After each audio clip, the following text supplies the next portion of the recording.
Welcome to Alex coaching classes. So बच्चों, हम लोग पढ़ रहे थे अरिहंत का सिंपल पेपर क्लास 10 का, ये स्टैंडर्ड मैथ है। सिंपल पेपर नंबर 8 का सेक्शन डी स्टार्ट करेंगे इस वीडियो में। तो चलिए वीडियो को स्टार्ट करते हैं। पहला क्वेश्चन आपको स्क्रीन पर दिख रहा होगा। क्वेश्चन कह रहा है, if a hollow cube of internal edge 22 centimetre is filled with spherical marble of diameter 0.5 centimetre. एक हॉलो क्यूब है जिसको स्फेरिकल मार्बल के साथ भरा हुआ है, फिल किया गया है। जिसमें हुआ क्या है कि बच्चों 1/8 स्पेस जो है वो खाली है, अभी भी है, मतलब अनफिल्ड है। तो आपसे पूछ रहा है कि बताइए कितने नंबर ऑफ मार्बल उसमें है। अभी नंबर ऑफ मार्बल आपको पता करना है। आई होप क्वेश्चन आपको समझ में आ गया होगा। तो सबसे पहले क्या करोगे, वॉल्यूम ऑफ क्यूब निकालोगे आप। तो वॉल्यूम ऑफ क्यूब आप सबने फॉर्मूला पढ़ा होगा। वॉल्यूम ऑफ क्यूब फॉर्मूला होता है ए क्यूब।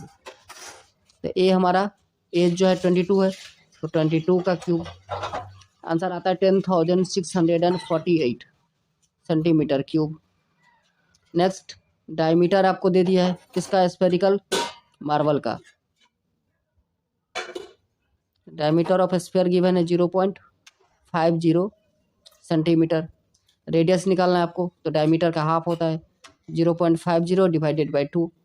2 से डिवाइड करोगे तो 0.25 सेंटीमीटर आएगा। इसका भी वॉल्यूम निकाल लीजिए। वॉल्यूम ऑफ स्फेयर फॉर्मूला होता है बच्चों 4/3 पाई आर क्यूब। तो 4/3 पाई का वैल्यू 22/7 और आर क्यूब 0.25 को बच्चों 1/4 लिखा जा सकता है। सो 1/4 इंटू 1/4 इंटू 1/4, 4 से 4 कैंसिल, इस 4 से 2 जा 4 और 2 11 जा। तो आंसर कितना है बच्चों, 11।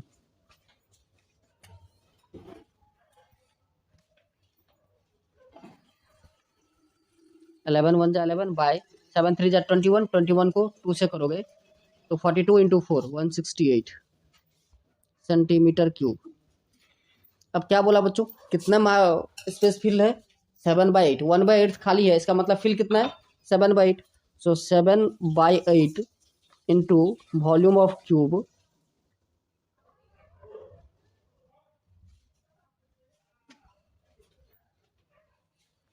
7/8 into volume of cube is equals to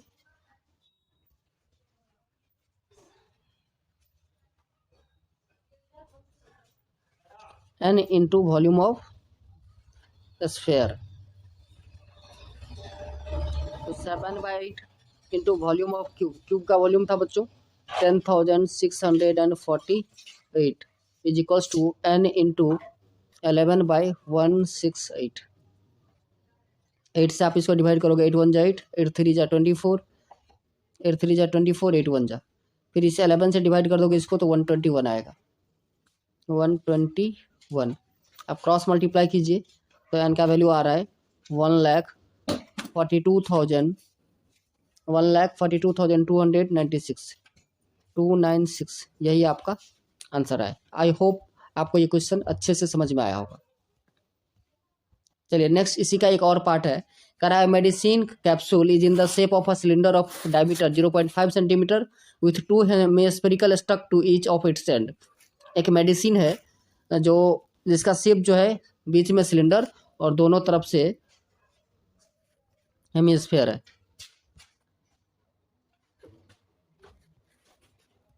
suppose कीजिए कुछ इस टाइप से, ठीक है। सपोज कीजिए ये आपका मेडिसिन है।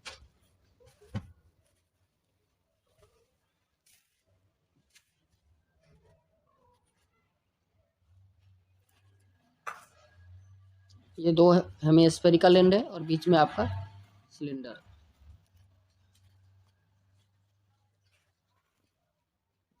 तो देखो पूरा डायमीटर जो बच्चों 0 पॉइंट कितना है, 50 सेंटीमीटर। डायमीटर जो है आपका वो गिवन है 0.50 सेंटीमीटर। तो रेडियस कितना होगा, इसका हाफ, मतलब 0.25 सेंटीमीटर, ठीक है ना।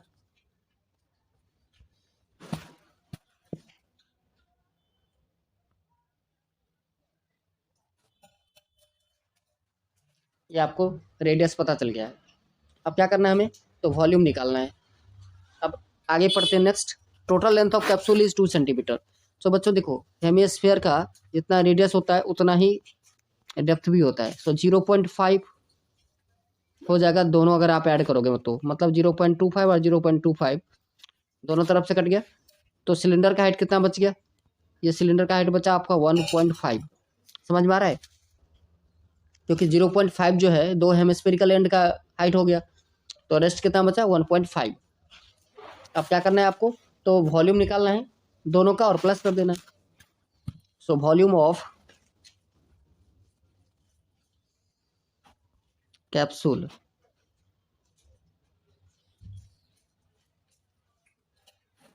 Is equals to volume of cylinder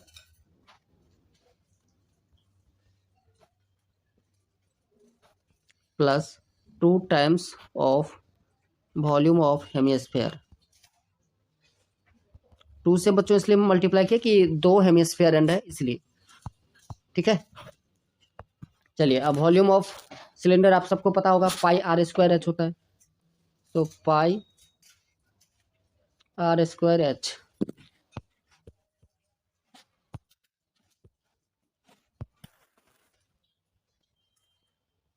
pi r square H is equals to, sorry equals to नहीं, प्लस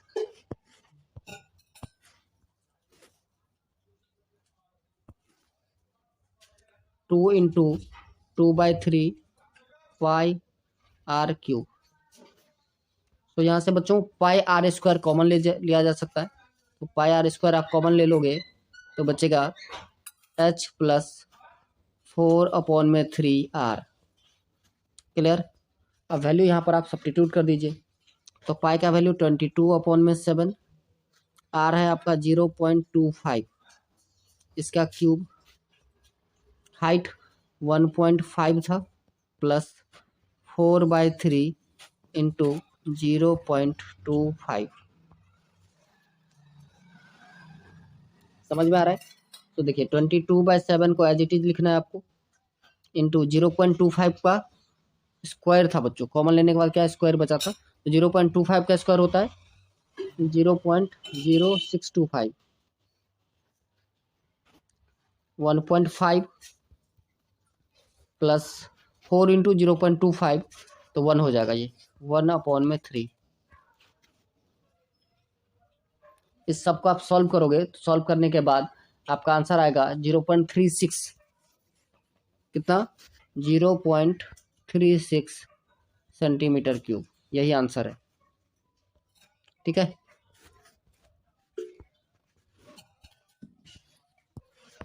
चलिए नेक्स्ट क्वेश्चन है, compute the arithmetic mean for the following data. Marks obtained और number of student आपको given है।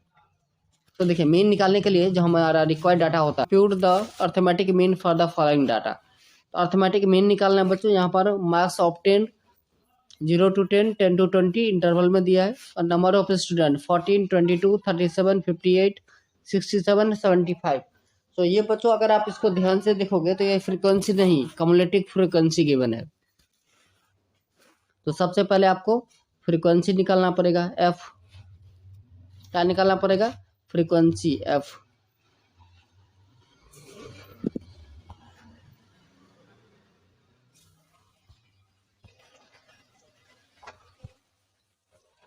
उसके बाद एक और डाटा चाहिए आपको, वो क्लास मार्क्स जिसे हम एक्स से दिखाते हैं, फिर एफ इंटू एक्स। ये 3 डाटा चाहिए हमें मीन फाइंड आउट करने के लिए। ठीक है ना?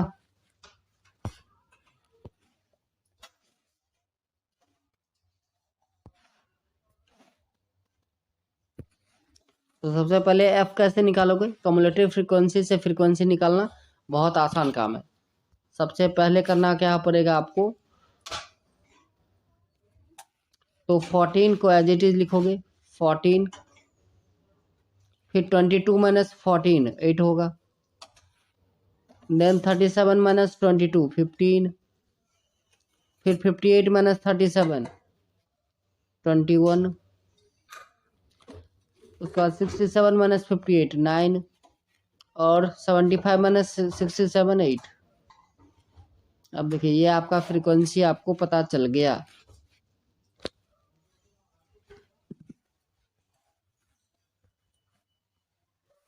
क्लास मार्क कैसे पता चलता है? Upper limit plus lower limit divided by 2।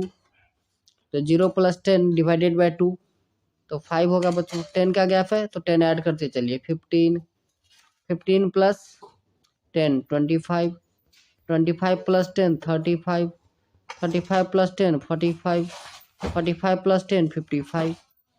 अब एफ इंटू एक्स करना है। 14 5 जा 70 होता है। 15 8 जा 120। 25 इंटू 15 375।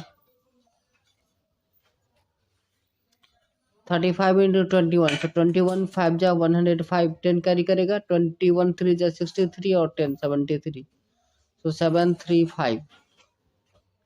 45 9 जा 405 और 55 8 जा 440। अब क्या करना है बच्चों? सिग्मा एफ एक्स, मतलब ये जो एफ और एक्स का मल्टीप्लिकेशन है इसे आपको ऐड करना पड़ेगा। ठीक है, ऐड करके आ गया बच्चों 75। ठीक है, और एफ इंटू एक्स जो आपने किया है इस सबको भी ऐड कर लेना है, जिसे हम सिग्मा एफ एक्स कहते हैं। ये ऐड करके आएगा 2145। अब हमें मीन फाइंड आउट करना है। तो मीन इक्वल्स टू फॉर्मूला आता है बच्चों sigma F x by sigma F. तो 2145 डिवाइडेड बाय 75। अब आप इसको डिवाइड करोगे तो डिवाइड करके आंसर आएगा 28.6। यही आपका आंसर है। क्लियर? चलिए नेक्स्ट क्वेश्चन है two circle with centre O and O dash of radius 3 cm and 4 cm respectively intersect at 2 points P and Q such that OP and O dash P are two perpendicular tangent to the two circle. Find the length of the common chord. तो बच्चों यहाँ दो circle है जो एक दूसरे को intersect कर रहा है। ठीक है ना? एक का रेडियस 3 सेंटीमीटर आपको दिया है, दूसरे का 4। तो सबसे पहले हम दो सर्कल बना लेते हैं।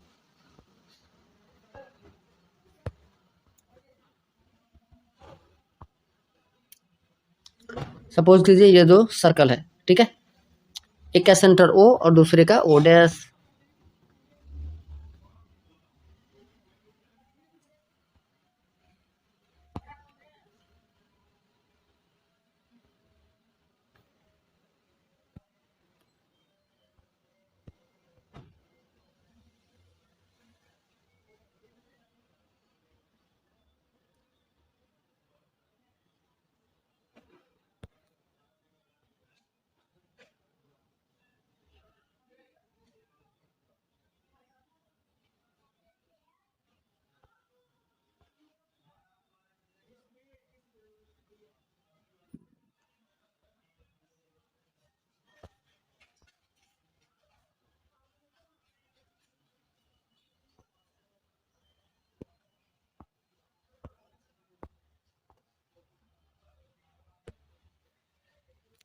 सो ये आपका कंस्ट्रक्शन बनके रेडी हो गया। ठीक है, अब हम नेमिंग कर देते हैं। Let it be O।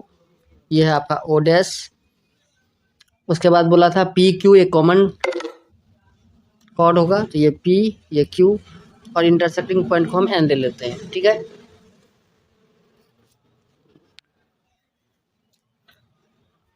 लिखोगे आप गिवन दैट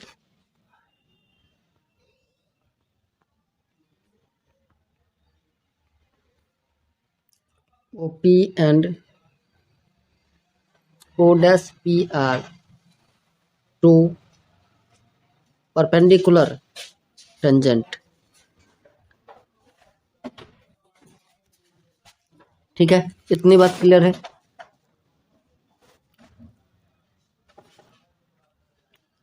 अब देखिए एक राइट एंगल ट्रायंगल आपको दिख रहा है O P और O डैश, क्योंकि ये टेंजेंट है। टेंजेंट क्या होता है बच्चों? पॉइंट ऑफ कांटेक्ट पर परपेंडिकुलर होता है। ठीक है ना?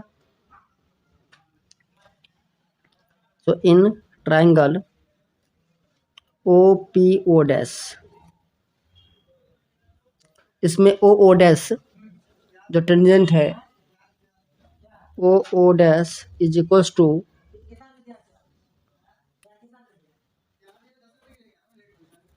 ओ P square plus P O dash का स्क्वायर। ठीक है, अब देखिए आपको ओ पी और ओ डैश पी ये दोनों दे दिया है। एक रेडियस मान लिया, इसको 3 ले लेते हैं, इसको 4 ले लेते हैं हम। ठीक है, so O dash is equals to, square हटा देंगे बच्चों तो रूट लग जाएगा। सो 3 का स्क्वायर प्लस 4 का स्क्वायर, 3 का स्क्वायर 9 होता है, 4 का स्क्वायर 16 होता है।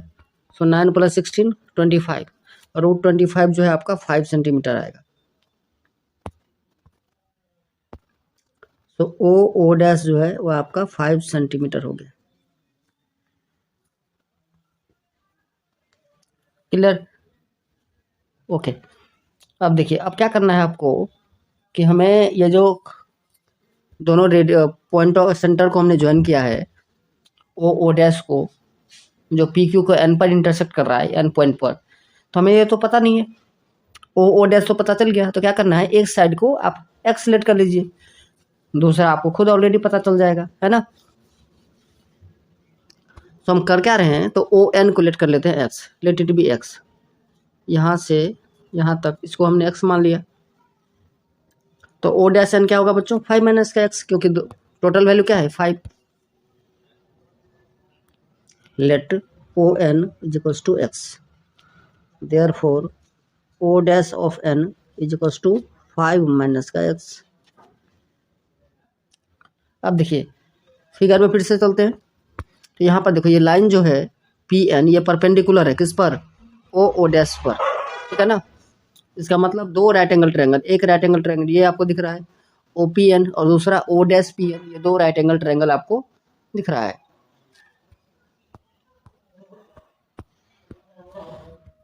तो आप लिखोगे in triangle O P N, in right angle triangle बच्चों लिखवा करो, in right angle triangle O P N. अब ओ पी एन में ओ पी जो है वो आपका हाइपोटेन्यूज है, सो ओ पी का square is equals to O N square plus P N square. अब ओ एन को अभी जस्ट हमने लेट किया है क्या, X, so X square plus P N, आप पी एन अपने को नहीं पता है, ठीक है ना, और ओ पी तो पता है। एक बार फिगर में देखिए, ओ पी हमें पता है कितना 3, सो ओ पी की जगह पर आपको 3 लिख देना है। सो 3 का square is equals to x square plus P N square. यहाँ से बच्चों पी एन का वैल्यू आपको पता चल जाएगा, P N is equals to under root 9 minus का एक्स स्क्वायर। ठीक है, अब दूसरा राइट एंगल ट्रायंगल हम ले लेते हैं, in triangle O dash P N. अब ओ डैश पी एन में सेम चीज, अगर आप पी एन स्क्वायर निकालोगे तो क्या होगा,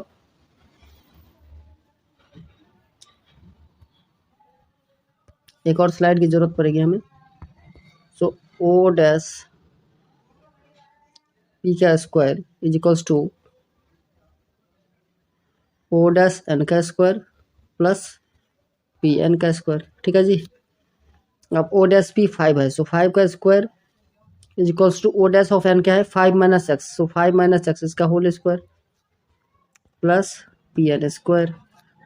5 का स्क्वायर बच्चों 25, और ये 5 माइनस एक्स का होल स्क्वायर इधर लगाओगे तो माइनस हो जाएगा, सो माइनस 5 का स्क्वायर 25 माइनस एक्स स्क्वायर, और माइनस 10x होता तो माइनस माइनस प्लस का 10x equals to what, P N square.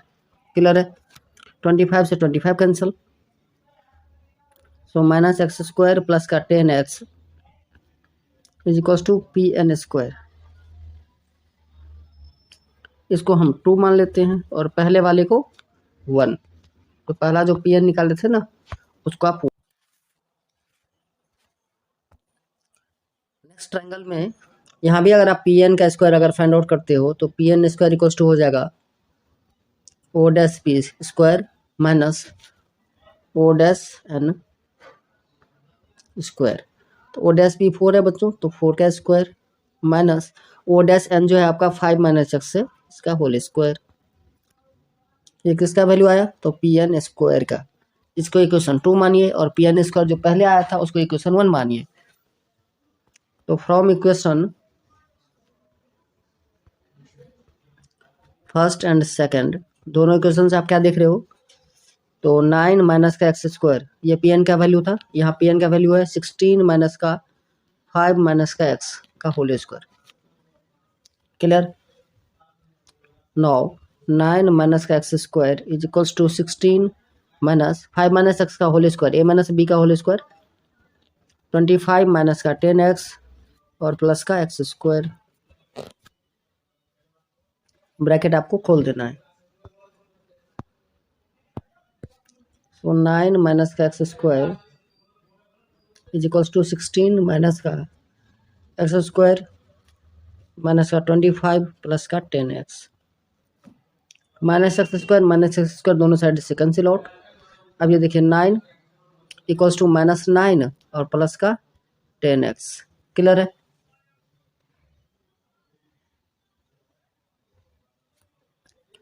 सो 9 को आप लेफ्ट हैंड साइड लाइए तो 9 plus 9 equals to 10x। So x equals to 9 plus 9 18 by 10 divide कर दोगे आप 1.8 सेंटीमीटर। ये x का वैल्यू आया। ठीक है, अब x का वैल्यू आपको पता चल गया। ठीक है, तो इसको आप पुट कर दोगे ट्राइंगल OPN वाले में।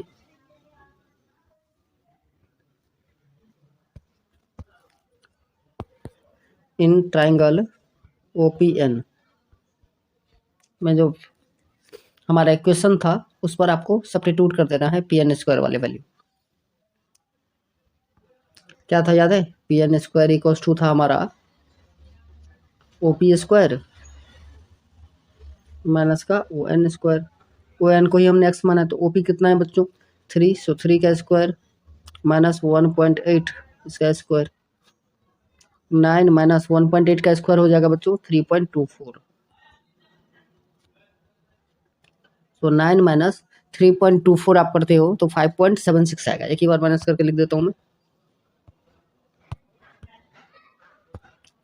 तो 5.76 इसके ऊपर रूट लगा दीजिए, ये पी एन का वैल्यू आ जाएगा। तो आंसर आएगा 2.4। अब हमें कॉमन कॉर्ड किस चाहिए तो 2 टाइम्स कर दो, तो P Q is equals to 2 into 2.4। अब आंसर आएगा 4.8 सेंटीमीटर। थोड़ा सा लंबा क्वेश्चन था बच्चों, लेंदी था, देखने में था आसान बट थोड़ा लेंदी था। ठीक है ना? चलिए नेक्स्ट क्वेश्चन है, find the solution of the following equation by factorisation method. x minus 1 by x plus का 1 माइनस एक्स माइनस का 1 बाय एक्स प्लस का 1 इज इक्वल्स टू 5/6। बच्चों एक बार क्वेश्चन मुझे मैच करने दो, थोड़ा सा गड़बड़ लग रहा है मुझे। Yes, x plus 1 by x minus 1 था, ऊपर प्लस नीचे माइनस,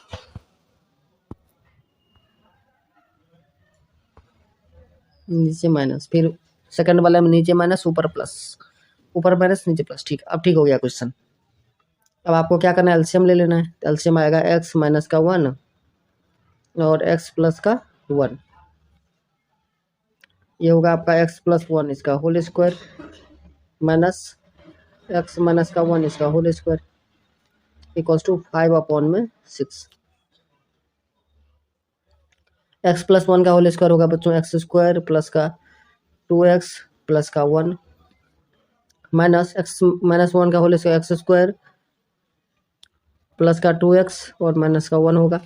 और नीचे आपका x plus 1 x minus 1 x square minus 1 का स्क्वायर 1 ही होगा equals to 5/6। X square cancel हो जाएगा बच्चों, प्लस 1 माइनस 1 ये भी कैंसिल, तो क्या बचा? 2 + 2 4x।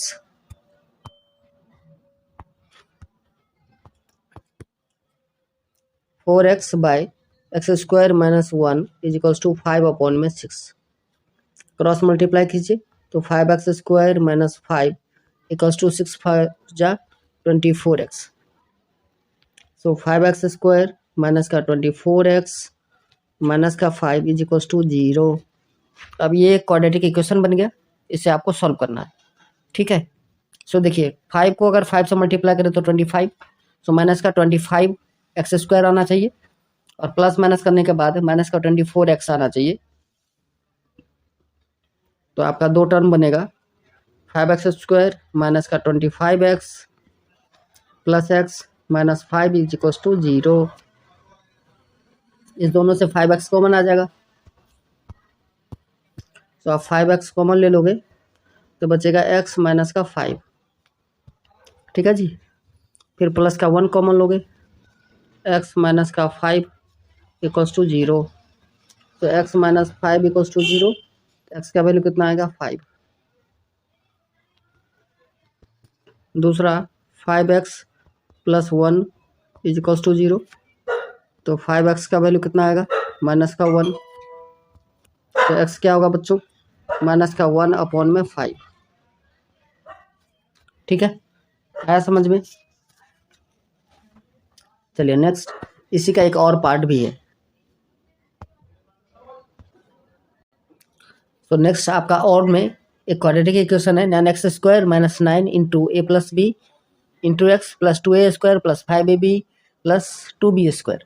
सो बच्चों एक और चीज़ ध्यान से देखो, आप यहाँ जो ये सी देख रहे हो आप, कॉन्स्टेंट टर्म जो होता है किसी भी क्वाड्रेटिक इक्वेशन का, x square plus B X plus C, तो सी जो है यहाँ पर वो खुद एक क्वाड्रेटिक इक्वेशन है।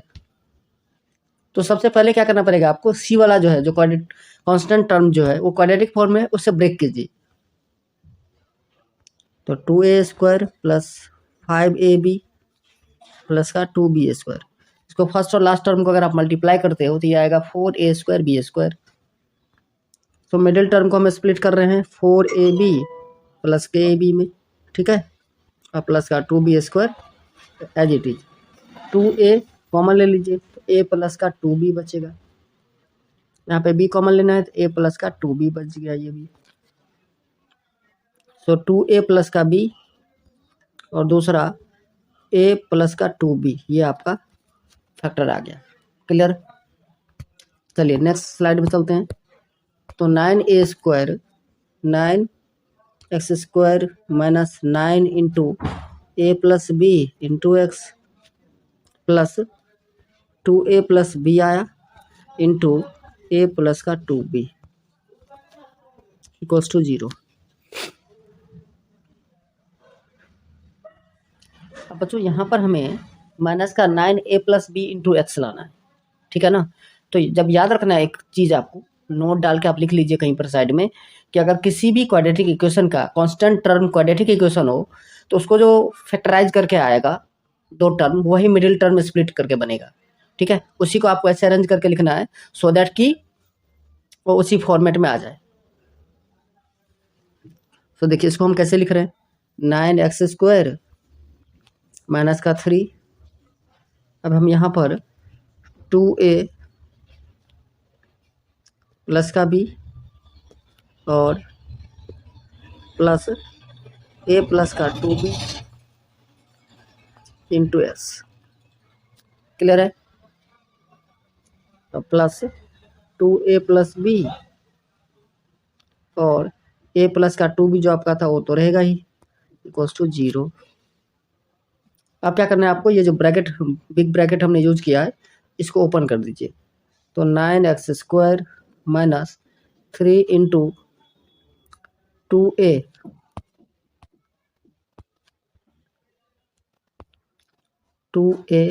Plus b into x minus 3 into ए प्लस का 2b plus 2a plus b into ए प्लस का 2b इज इक्वल्स टू 0। अब आई बारी कॉमन लेने की। यहाँ देखिए इस दोनों में कॉमन क्या है, इस दो टर्म में बच्चों कॉमन जो है वो 3x कॉमन है, तो 3x हम कॉमन निकाल लेंगे। ठीक है, तो 3x अगर कॉमन निकालेंगे तो ये बचेगा 3x माइनस 2a प्लस का b। क्लियर, अच्छा अब इस दोनों में क्या कॉमन है, ध्यान से देखो, ये एक टर्म में a प्लस का 2b कॉमन है, यहाँ भी एक्स लगाना है आपको, क्योंकि एक्स दोनों में था। ए प्लस का 2b कॉमन, ए प्लस का 2b अगर आप कॉमन निकाल लेते हो, इसमें भी बचेगा 3x माइनस 2a प्लस का b इक्वल्स टू 0। तो एक फैक्टर बना बच्चों 3x माइनस 2a प्लस का b, और दूसरा फैक्टर बना 3x प्लस a प्लस का 2b इक्वल्स टू 0। ठीक है, अब दोनों को इक्वल्स टू 0 करते हो आप, तो एक आंसर आएगा x equals to 2a plus b by 3, और एक x का वैल्यू आएगा माइनस a प्लस का 2b बाई 3। ठीक है, यहाँ भी कुछ फॉल्ट हुआ है बच्चों, 1 मिनट।